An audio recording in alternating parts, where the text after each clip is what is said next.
Pasar mulai sibuk, suara pedagang, roda gerobak, dan juga aroma bumbu tercampur di udara. Di sudut yang tenang, lapak Surya dan juga Erna berdiri rapi. Tahu putih disusun bersih, pembeli datang satu persatu.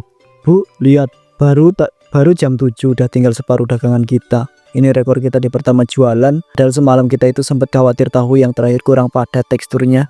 Padahal itu tahu yang kamu buru-buru angkat dari kukusan kan? Tapi ternyata malah yang paling cepat habis. Kadang kekhawatiran kita itu cuma ada di kepala, belum tentu beneran terjadi. Aku suka suasana kayak gini, ramai, capek, tapi terasa hidup. Setiap keringat yang netes tuh kayak lunasan semua rasa takut kita dulu. Betul ya, ibu nggak nyangka. Dari cuma coba-coba, sekarang orang malah pada nanyain. Tahu Pak Surya bukannya jam berapa? Duh, denger itu rasanya ngedemin hati banget. Lihat ibu itu yang kemarin balik lagi bawa saudaranya pula. Katanya tahu kita itu nggak bau asem meski disimpan 2 hari. Itu bukti rasa kita itu nggak bohong, Bu. Aku jadi semangat terus bangun jam 4. Capek sih, tapi tiap tahu laku tuh rasanya kayak diangkat dikit dari lumpur. Lumpur yang dulu isinya utang, beras plastik, sama nasi bungkus 1000. Ya, aku juga inget rasanya sekarang kita itu mulai bisa nafas. Tapi aku khawatir ya, pas kita udah nyaman kayak gini, lupa sama awal. Lupa rasa susah yang dulu bikin kita saling pegangan tangan. Tenang Bu, kita itu nggak bakal lupa asal kita itu jujur terus. Tahu ini nggak cuma bikin kenyang orang, tapi juga gak bikin hidup kita rusak.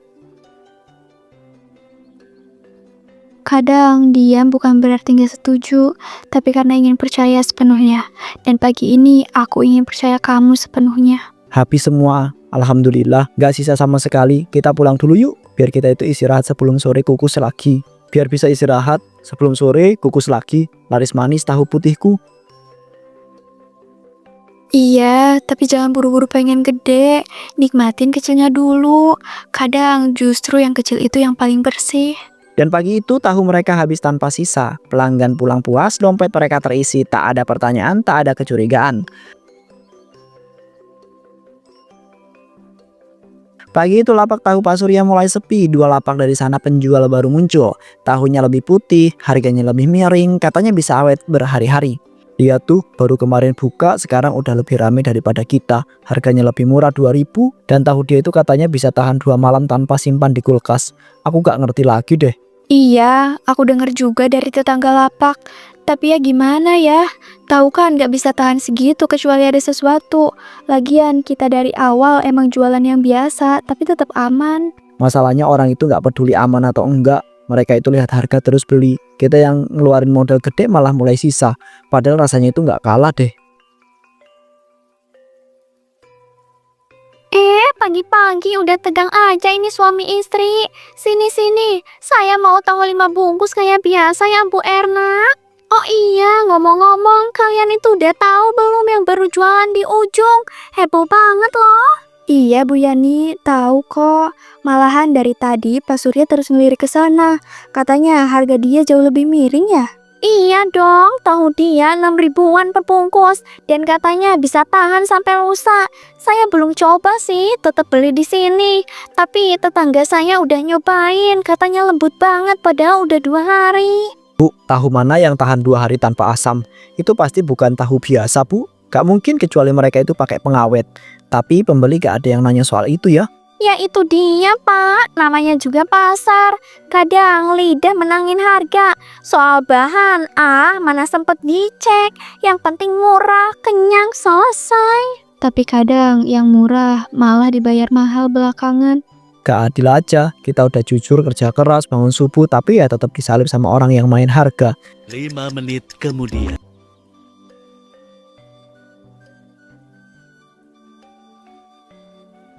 Saya mah tetap beli di sini karena udah cocok sama rasanya.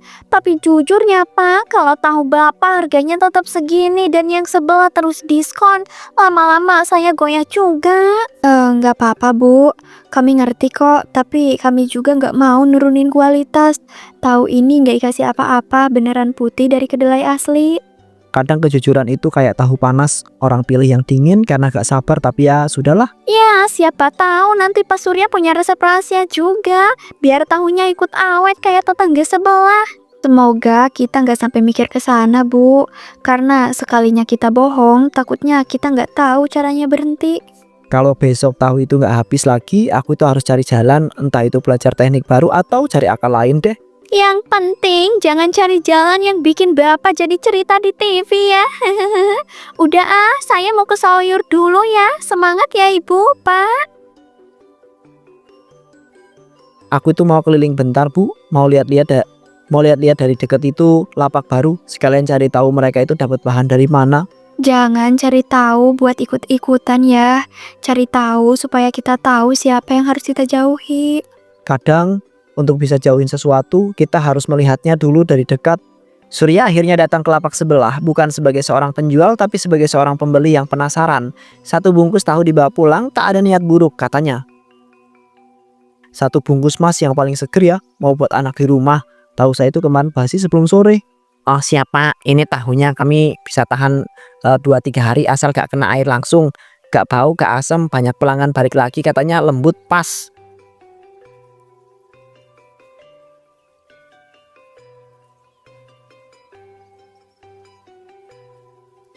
Oh iya, saya itu dengar juga begitu, makanya pengen coba. Terima kasih Mas.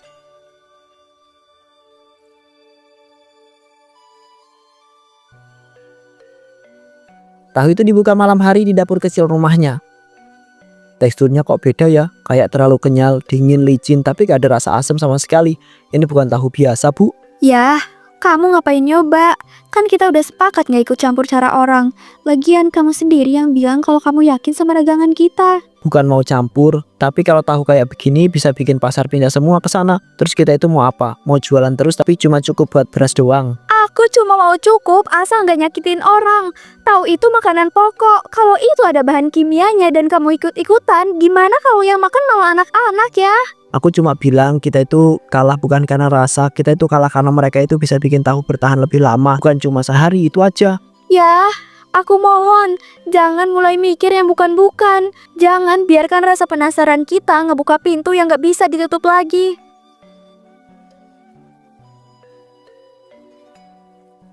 Keesokan paginya lapak tahu mereka tampak kosong, bukan karena laris tapi karena sepi. 3 jam berlalu hanya 2 para pembeli. Kamu lihat sendiri Bu, tahu kita itu masih utuh. Udah jam 9 kemarin, jam segini tinggal separuh. Orang-orang cuma tergoda harga ya. Mungkin besok mereka balik lagi. Kita nggak bisa cepet nyerah kayak gini.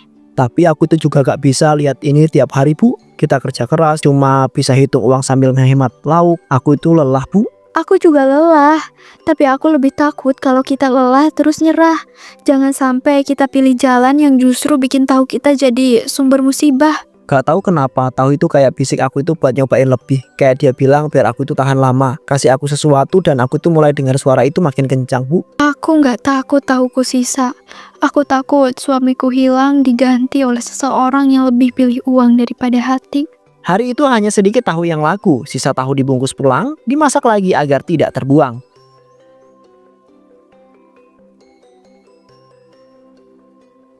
Aku nggak mau tahu lagi. Tiap hari tahu terus. Pagi tahu, malam tahu, besok juga pasti tahu lagi. Aku pengen makan ayam kayak teman-teman aku. Laras, jangan teriak begitu nak.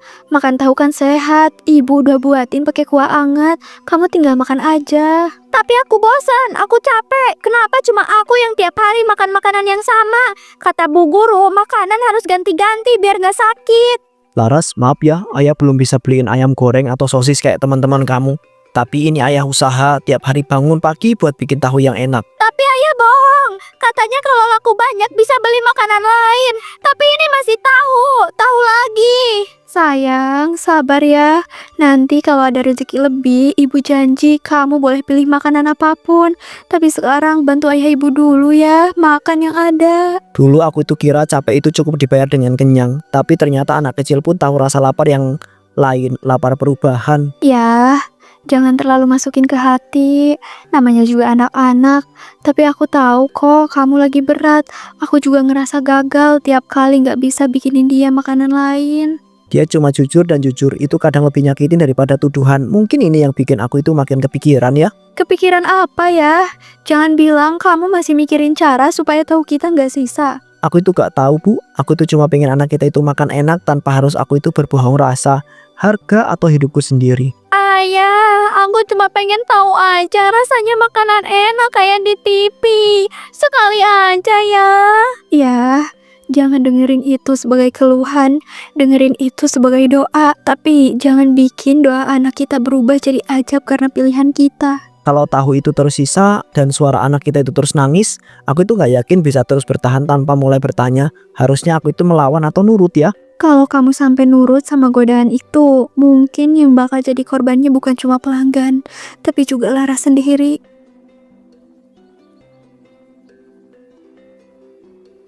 Surya tak bisa tidur, bayang-bayang antrian di lapak sebelah terus berdegung di kepalanya.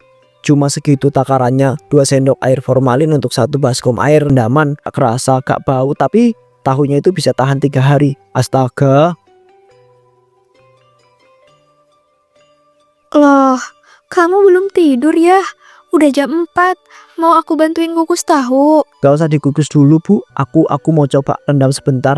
Aku nemu cara supaya tahu kita itu tahan lebih lama, gak pakai alat ribet. Maksud kamu pakai itu, bahan kimia yang dipakai tahu sebelah. Ya, jangan main-main, kita nggak tahu dampaknya apa. Bu, kita itu juga tahu dampak. Kalau kita itu terus jujur, tahu sisa kita itu duit seret, anak ngeluh. Aku itu gak tahan denger Laras itu minta ayam goreng. Tapi kita itu cuma bisa kasih kuah tahu. Tapi gimana kalau itu berbahaya? Gimana kalau orang sakit? Gimana kalau Laras sendiri yang makan itu ya?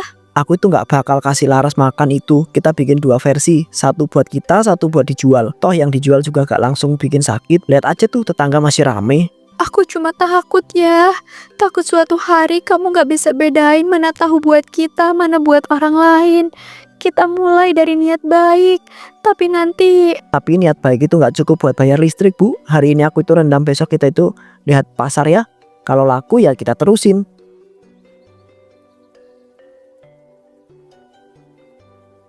Pagi itu tahu mereka terlihat lebih putih, lebih kencang, licin dan aromanya netral. Tadi Bu Yani balik lagi, dia beli 5 bungkus.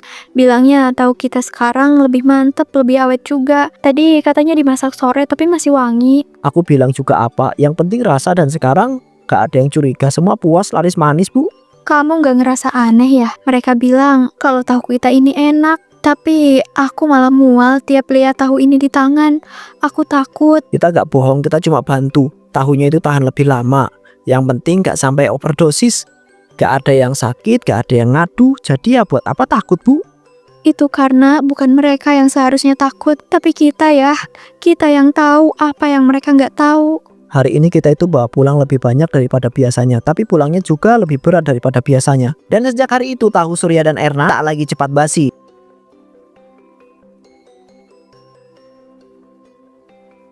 Tahu mereka kini tak pernah sisa. Tapi di balik tumpukan uang yang makin tebal, Laras mulai lebih sering berbaring, sakit kepala, mual dan juga tubuh lemas. Ibu, perut aku sakit, tapi bukan sakit biasa. Rasanya kayak panas, terus pusing banget. Aku gak mau makan lagi. Ya Allah Laras, kamu demam, badan kamu dingin tapi keringetan. Kamu makan apa tadi nak? Aku makan tahu yang di dapur bu. Aku kira itu tahu yang ayah goreng buat aku tadi malam. Bu, tahu habis lagi. 2 tanpa langsung ludes. Kita harus nambah produksi. Kenapa Laras tiduran gitu bu? Dia muntah ya. Pusing, perutnya sakit. Katanya tadi makan tahu yang di dapur. Tahu mana yang kamu simpen di situ ya? Itu tahu dagangan yang belum sempat dikirim. Astaga, harusnya aku itu simpan di tempat lain. Aku kira kamu itu udah buang sisa yang kemarin. Apa? Kamu taruh tahu berformalin itu di dapur tanpa label ya? Kamu yang bilang gak akan kasih makanan itu ke Laras. Ayah, aku gak sengaja ya. Aku cuma lapar. Aku itu gak nyangka bu. Aku terlalu fokus ngitung pesanan. Aku kira tahu itu aman di luar. Aku itu gak sadar bisa dimakan sama dia. Tahu kamu aman buat dijual, tapi bukan buat anakmu sendiri. Kita ngasih racun ke orang lain, dan sekarang racun itu balik ke kita sendiri ya. Bawa ke klinik aja bu sekarang. Aku itu gak mau dia itu berlanjut. Aku itu bakal buang semua tahu yang ada di rumah semua. Kamu bisa buang tahu itu, tapi kamu gak bisa buang efeknya. Kamu tahu gak? Tadi malam dia ngomong, besok pengen makan tahu lagi kayak di pasar. Dia bangga sama tahu kamu, Ayah. Jangan bilang begitu, Bu. Jangan bilang aku yang... Ayah, kalau aku sembuh, jangan jual tahu yang bikin aku begini lagi ya. Dengar ya, anakmu sendiri yang bilang kalau dia selamat itu bukan dari kita, tapi dari Allah yang ngasih waktu buat kita sadar. Aku salah. Aku pikir dosa itu soal bohong sama...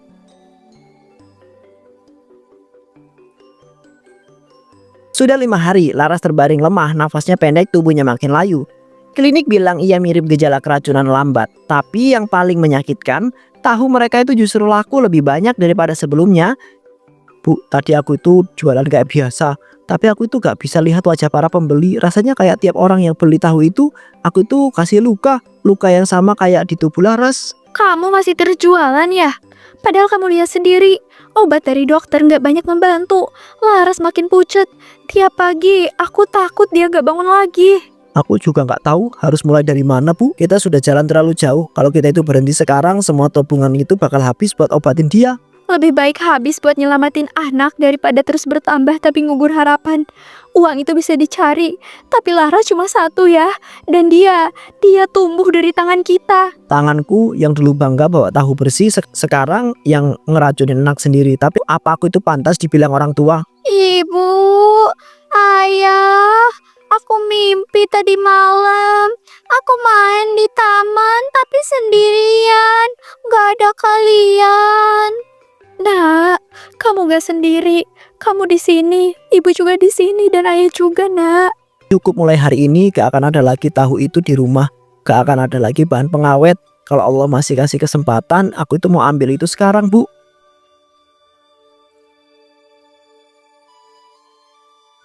Pagi itu mereka jualan tahu seperti biasa, tapi kali ini tak ada bahan tambahan. Hanya tahu putih buatan tangan mereka seperti dulu.